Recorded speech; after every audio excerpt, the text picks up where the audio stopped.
Welcome to Islamic Life Coach School podcast. Apply tools that you learn in this podcast and your life will be unrecognizably successful. Now your host, Dr. Kamal Akhtar.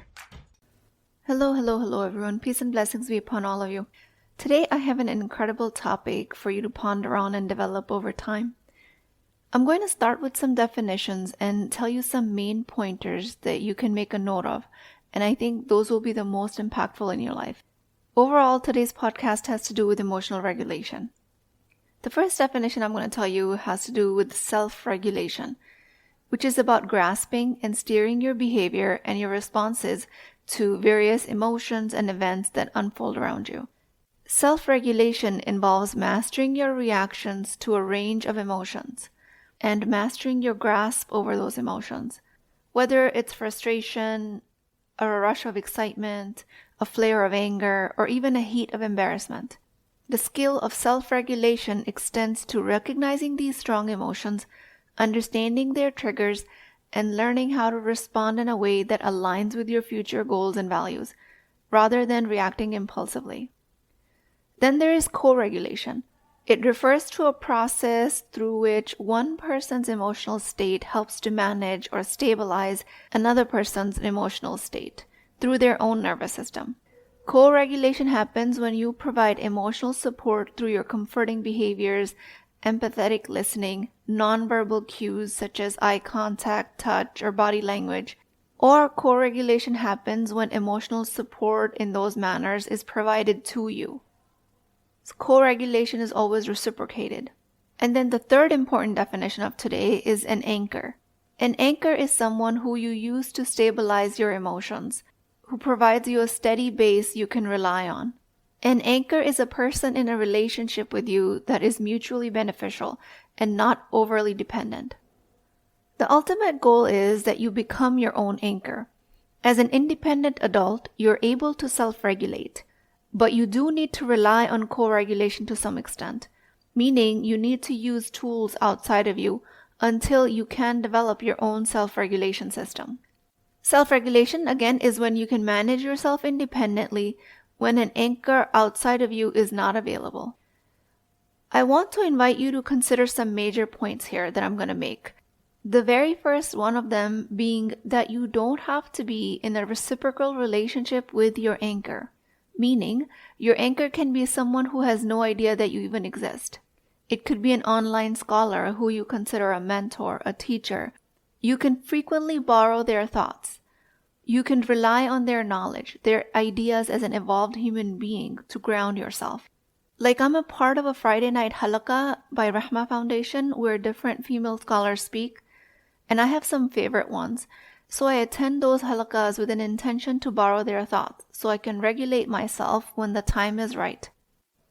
I rely a lot on YouTube videos, books, podcasts to borrow thoughts from people who are experts ahead of me in this evolved journey.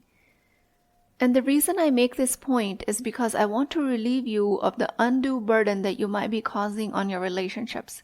You're not doing it right if you're trying to create anchors out of people who are not able to provide that for you.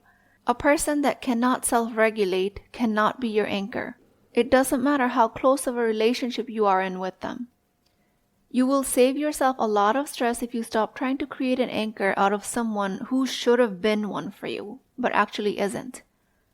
So co-regulation is very important in early development. It begins as a primary interaction between a caregiver and an infant, where you as a caregiver respond to an infant's need in a way that's sensitive and nurturing. This responsiveness helps the child learn to self-soothe and eventually self-regulate using their own nervous system. Over time, as children observe and interact with their caregivers who model effective emotional regulation, they also learn to understand and manage their own emotions. So co-regulation comes from a self-regulated adult that leads to a child being able to self-regulate. And this is a cycle. As an adult, you are your main anchor. That's what self-regulation is all about. If you have a labile person in your life that is in a close, intimate relationship with you, husband, parent, auntie, you don't have to use them as your anchor. You have that permission. Your self-regulation includes the ability to calm yourself down when you start to feel overwhelmed, your ability to cheer yourself up when you're feeling down, or choosing to be stressed or sad when the situation calls for it. By managing your emotional responses, you're better equipped to make thoughtful decisions. You are able to communicate more effectively. You will build stronger relationships like that. Mastering self-regulation is pretty much about keeping your reactions in check. The way to do that is to hold your thoughts and feelings in awareness. In the beginning, it might be more work for you than you're used to, just to keep thinking about what you're thinking and what that thinking is producing. But with time, it will come naturally. Understanding this will transform not only your life, but how you connect with others. Learning to self-regulate is about gaining authority over your life, because who doesn't love being around someone who's a calm, grounded presence? Someone who has their emotions under control. There's just something about that vibe that makes everyone around them feel more secure and steady. When you're near someone who's really in control of their feelings and their thoughts, it helps you find your own inner calm. Babies co-regulate with adults all the time. That's actually one of the reasons they need an adult presence in their life, because their own minds are too delicate to control their emotions at such a young age. That co-regulation eventually promotes self-regulation. But which one comes first, the chicken or the egg? And it's a cycle, but you have to start with self-regulation so that co-regulation comes more naturally to you. So self-regulation involves understanding and managing your own behaviors, reactions to both your feelings and the events that occur around you. Co-regulation, on the other hand, involves supporting others in staying grounded and calm, as well as using their stabilizing presence to help regulate your own emotions. Co-regulation happens in adult relationships, but it's usually not talked about as much, because most of the time when we refer to co-regulation, we're talking about an adult providing a grounding, safe presence for a child. But this same co-regulation happens in all of your adult relationships all of the time. In a romantic relationship, you co-regulate with your husband all of the time. Even in a conversation when co-regulation isn't the goal, it ends up happening anyways. And it also happens in the opposite direction as well. When someone else is worked up or agitated or anxious, you can get dysregulated by being near them if you don't have a handle of your own nervous system. This is why it is so extremely important to learn to self-regulate first. So here's the second main point of this podcast. I am not telling you that both parties have to verbally agree to co-regulate. You can just provide it to another person without them ever knowing. And that is a big advantage of this concept. How can you provide a secure anchor for someone else and choose your own anchors in other people without them finding out? When someone is agitated, anxious, restless, stressed, angry, they don't have to verbally agree to want to co-regulate with you to calm themselves down. A trusting relationship is a standing agreement that they're allowing you to be a calming presence in their life. So you can provide yourself as an anchor to them in how you see best fits their needs. Maybe it's just that they want you to listen to them. Maybe they just want you to agree with their emotions and point of view. And that's all the regulation they're looking for. Maybe it's something more. You can decide. But since co-regulation is happening subconsciously, they don't have to come and verbally ask you to do that for them. The third point is that the flip side is also true, and again, so underutilized. When you're feeling overwhelmed by stress, like worrying about appointments, to-do lists, or financial concerns, you can find solace in somebody else's calm demeanor. For example, if your spouse or partner remains cool-headed and rational during stressful times, you can lean on their perspective and stability to help manage your own stress. By observing how they approach problems, what kind of methodology are they using, you can adopt some of their strategies to reduce your anxiety. But just to clarify, you are not using their feelings to calm yourselves down. You're generating your own feelings of calm and connectedness. You're just borrowing their thoughts. Or let's say you have a packed schedule and pressing deadlines, or if you find yourself panicking about budgeting concerns. Meanwhile, your husband is systematically tackling each task without feeling rushed. Or maybe the grounding presence in your life is your mother, father, brother, best friend, and she maintains a calm approach to financial planning. Engaging with them to see what their thoughts are about the matter is you using them as an anchor to co-regulate yourself. You pinpointing what strategies are they using to stay organized, watching them break down the tasks into manageable pieces, and how they prioritize effectively. All of that can prove to be a great anchor for you, helping you feel more control and less frazzled, and they never have to find out. So there's a huge reciprocity in co-regulation. Use it to your advantage. In co-regulation, you're using somebody else's grounding presence for self-regulation. And when you yourself are well-regulated, you can offer your presence for someone else to regulate with you. And on it goes. A fourth major point I want to make here is that you can use children as your anchor. Do not dismiss children as being your co-regulating partner, because they are sometimes your best teachers. They are in awe at the smallest things, and you just have to adopt their point of view to find happiness in just jumping in puddles, finding joy in the simplest things in life. All of this creates an increased emotional intelligence, improved communication.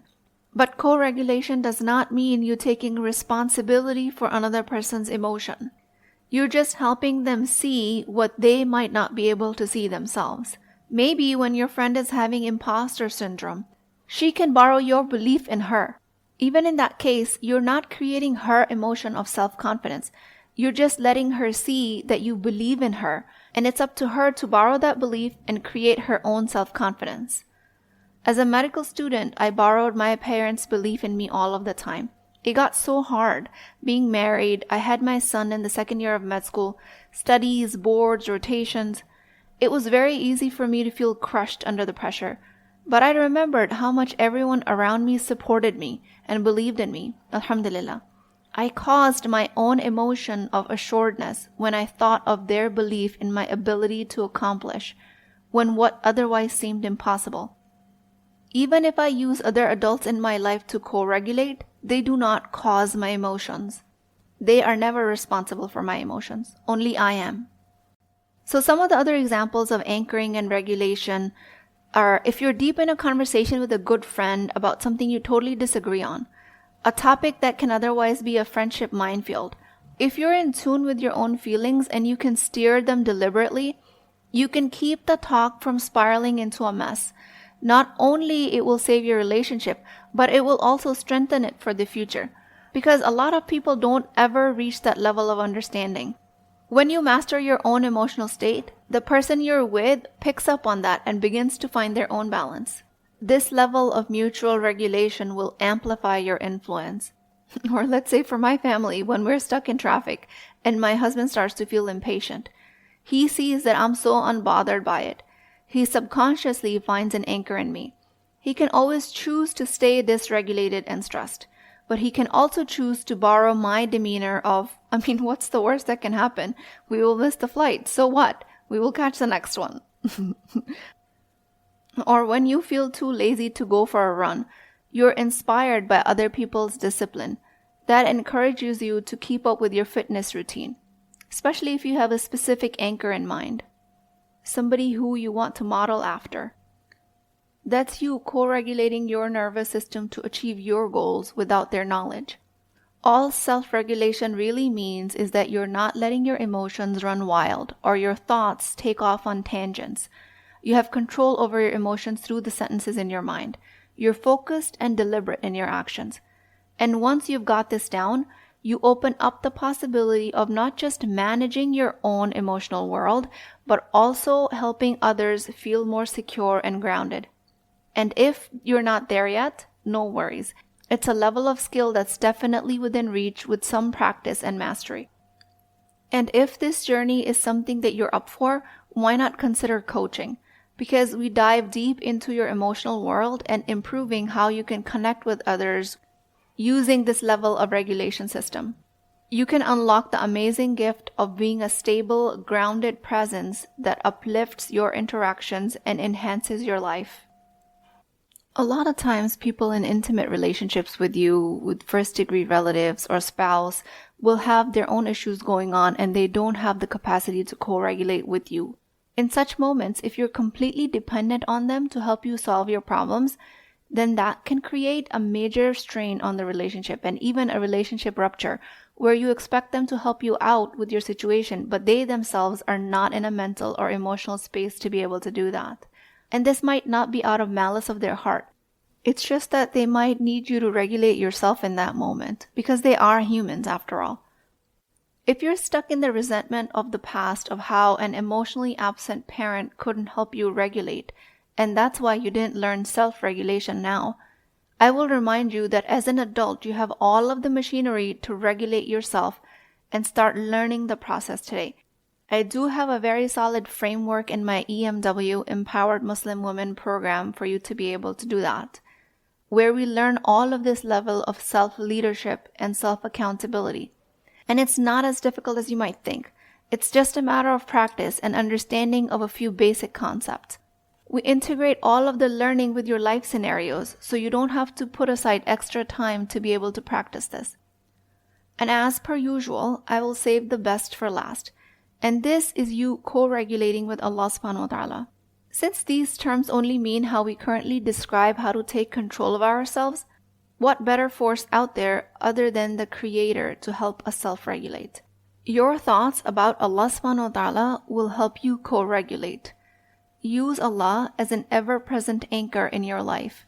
When the most solid of solid, most grounded human beings can lose their footing because they can get dysregulated, you have Allah subhanahu wa ta'ala to rely on. Refinement of your spiritual practices will help you co-regulate with Allah as an anchor. The most sincere dua, the blissful salah, the recitation of the word of Allah in the Quran, all are meant to be grounding for you as a human.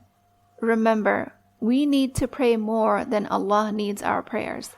In self-regulation, the anchor are your own thoughts. In co-regulation, your anchor is someone else outside of you, who you're borrowing thoughts from. But the most universal anchor is Allah subhanahu wa ta'ala. With that, I pray to Allah subhanahu wa ta'ala, O Allah, the Creator, the Sustainer of all, grant me the strength and patience in times of challenge. Give me the wisdom to manage my emotions and actions gracefully. Help me remain anchored in your guidance alone. O Allah, let me use my experiences to grow and assist others. Please surround me with those who bring me peace and stability, and let me be the source of calm and support for all of them as well. Ameen Ya Rabbul Alameen. Please keep me in your du'as. I will talk to you guys next time. If you're interested in getting coached by me, I'm offering a very affordable opportunity to do that with Wisdom Wednesdays. This is not a course, not a lecture. This is an opportunity for live coaching, real change with Islamic adab and etiquette. You do not need more information. You actually need a space to create change. At $19.99 a month, which is a price of takeout dinner, you as a Muslim woman will create confidence, intimacy, and connection without shame or fear of judgment, because your privacy is my highest priority. So join at www.islamiclifecoachschool.com, resources, Wisdom Wednesdays. I'll see you inside, inshallah.